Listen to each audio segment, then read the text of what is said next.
Hi ಎಲ್ಲರಿಗೂ ನಮಸ್ಕಾರ. Welcome back to ಭಾಗ್ಯರತ್ನ ಅಡುಗೆ ಚಾನಲ್. ಇವತ್ತು ಸಿಂಪಲ್ಲಾಗಿ ಈಸಿಯಾಗಿ ಎಗ್ ಬುರ್ಜಿ ಮಾಡ್ಕೊಳ್ಳೋದು ಹೇಗೆ ಅಂತ ತಿಳಿಸ್ಕೊಡ್ತಾ ಇದ್ದೀವಿ. ಅದಕ್ಕೂ ಮುಂಚೆ ಯಾರೆಲ್ಲ ನಮ್ಮ ಚಾನಲ್ನ ಸಬ್ಸ್ಕ್ರೈಬ್ ಮಾಡ್ಕೊಂಡಿಲ್ಲ ದಯವಿಟ್ಟು ಸಬ್ಸ್ಕ್ರೈಬ್ ಮಾಡ್ಕೊಳ್ಳಿ.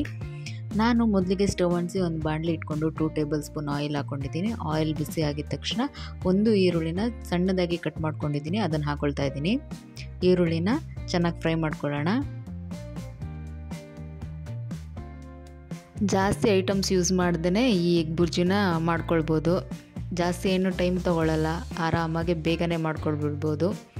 ಈಗ ನಾನಿಲ್ಲಿ 3 ಹಸಿಮೆಣಸಿನ್ಕಾಯಿನ ಸಣ್ಣದಾಗಿ ಕಟ್ ಮಾಡಿ ಹಾಕ್ಕೊಳ್ತಾ ಇದ್ದೀನಿ. ಅದನ್ನು ಚೆನ್ನಾಗಿ ಫ್ರೈ ಮಾಡ್ಕೊಳ್ತಾ ಇದ್ದೀನಿ.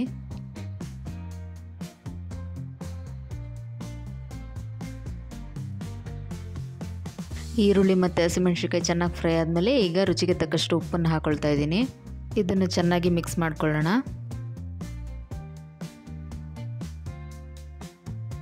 ಇದನ್ನು ಯಾವಾಗ ಬೇಕಾದ್ರೂ ಮಾಡ್ಕೊಳ್ಬೋದು, ಬೇಗನೆ ಆಗೋಗುತ್ತೆ. ಸಪೋಸ್ ನೀವೇನಾದರೂ ಬರೀ ಅನ್ನ ಸಾಂಬಾರು ಏನಾದರೂ ಮಾಡಿದರೆ ಅದು ಸೈಡ್ ಡಿಶ್ ಏನಾದರೂ ಬೇಕು ಅಂತಂದರೆ ಪಟ್ ಅಂತ ಮಾಡ್ಕೊಂಬಿಡ್ಬೋದು. ಈಗ ನಾನಿಲ್ಲಿ 5 ಮೊಟ್ಟೆಗಳನ್ನ ತೊಗೊಳ್ತಾ ಇದ್ದೀನಿ. ಈಗ ಒಂದೊಂದೇ ಮೊಟ್ಟೆನ ಬ್ರೇಕ್ ಮಾಡಿ ಹಾಕ್ಕೊಳ್ತಾ ಇದ್ದೀನಿ.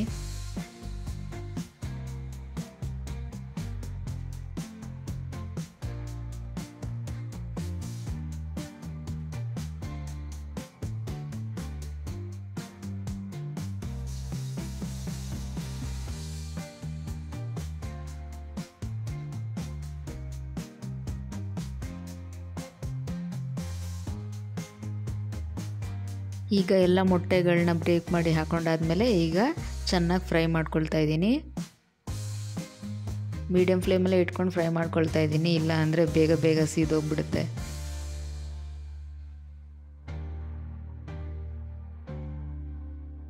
ಈ ಎಗ್ ಬುರ್ಜಿನ ನಾನು ತುಂಬಾ ಸಿಂಪಲಾಗಿ ತೋರಿಸ್ತಾ ಇದ್ದೀನಿ. ಇನ್ನೂ ಬೇರೆ ಥರ ಎಲ್ಲ ಮಾಡ್ಕೊಳ್ಬೋದು. ಇದಕ್ಕೆ ನುಗ್ಗೆ ಸೊಪ್ಪೆಲ್ಲ ಕಟ್ ಮಾಡಿ ಹಾಕ್ಕೊಂಡ್ರೆ ಇನ್ನೂ ಚೆನ್ನಾಗೇ ಇರುತ್ತೆ. ನಾನಿಲ್ಲಿ ಕಮ್ಮಿ ಐಟಮ್ಸ್ನ ಯೂಸ್ ಮಾಡಿ ಹೇಗೆ ಮಾಡೋದಂತ ತೋರಿಸ್ಕೊಡ್ತಾ ಇದ್ದೀನಿ. ಆದಷ್ಟು ಕಮ್ಮಿ ಉರಿಲೇ ಫ್ರೈ ಮಾಡ್ಕೊಳ್ತಾ ಇರೋಣ ನಿಧಾನಕ್ಕೆ.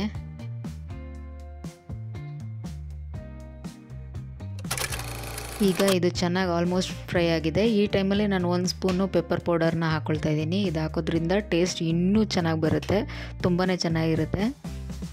ಇದನ್ನು ಹಾಕ್ಕೊಂಡು ಚೆನ್ನಾಗಿ ಫ್ರೈ ಮಾಡ್ಕೊಳ್ತಾ ಇದ್ದೀನಿ. ಇದನ್ನು ಸೈಡ್ ಡಿಶ್ ಆಗಿ ಅಲ್ಲದೇನೂ ನೀವು ಸ್ನ್ಯಾಕ್ಸ್ ಆಗಿ ಕೂಡ ಇದನ್ನು ತಿನ್ಬೋದು, ತುಂಬಾ ಚೆನ್ನಾಗಿರುತ್ತೆ. ಈಗ ಎಗ್ ಬುರ್ಜಿ ರೆಡಿಯಾಗಿದೆ. ನೋಡಿದ್ರಲ್ಲ ಎಷ್ಟು ಈಸಿಯಾಗಿ ಕ್ವಿಕ್ಕಾಗಿ ಕಮ್ಮಿ ಐಟಮ್ಸಲ್ಲಿ ಎಗ್ ಬುರ್ಜಿನ ಮಾಡ್ಕೊಳ್ಬೋದು ಅಂತ. ನೀವು ನಿಮ್ಮ ಮನೆಯಲ್ಲಿ ಟ್ರೈ ಮಾಡಿ ಹೇಗಿತ್ತು ಅಂತ ಕಮೆಂಟ್ಸಲ್ಲಿ ತಿಳಿಸಿ. ನಿಮಗೆ ಈ ವಿಡಿಯೋ ಇಷ್ಟ ಆಗಿದ್ದರೆ ಲೈಕ್ ಮಾಡಿ, ಶೇರ್ ಮಾಡಿ, ಕಮೆಂಟ್ ಮಾಡಿ, ಹಾಗೆ ಸಬ್ಸ್ಕ್ರೈಬ್ ಮಾಡ್ಕೊಳ್ಳಿ. ಎಲ್ಲರಿಗೂ ಧನ್ಯವಾದಗಳು.